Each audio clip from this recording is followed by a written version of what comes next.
বুন্দিয়া তৈরির ঝামেলা ছাড়া পারফেক্ট মতিচুর লাড্ডু। লাড্ডুর জন্য 1.5 কাপ বেসন নিয়ে নিলাম, দিয়ে দিলাম সামান্য একটু লবণ, মিশিয়ে নিয়ে স্বাভাবিক তাপমাত্রার পানি দিয়ে একটা গোলা তৈরি করে নিলাম।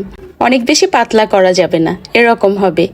এবার মিডিয়াম গরম তেলে মিডিয়াম হিটে বড়াগুলোকে ভেজে নিচ্ছি। খুব বেশি লালচে করে ভাজা যাবে না, এরকম হলে উঠিয়ে নিতে হবে। ঠান্ডা হয়ে গেলে এগুলোকে হাত দিয়ে ভেঙে ছোট করে নিলাম। এবার ব্লেন্ডারে গুঁড়া করে নিয়েছি। একেবারে মিহি করা যাবে না, এরকম দানাদার হবে। শিরা তৈরির জন্য চিনির সঙ্গে পানি দিলাম আর দিয়ে দিলাম সাদা এলাচ, লেবুর রস দিয়ে দিলাম।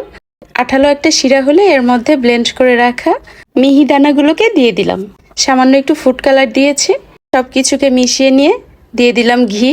নামানোর আগে দিয়ে দিলাম কাঠবাদাম এবং কাজু বাদাম কুচি। ভালো করে মিশিয়ে নামিয়ে নিয়ে পুরোপুরি ঠান্ডা করে নিয়েছি। ঠান্ডা হয়ে গেলে লাড্ডুগুলোকে তৈরি করে নিলাম।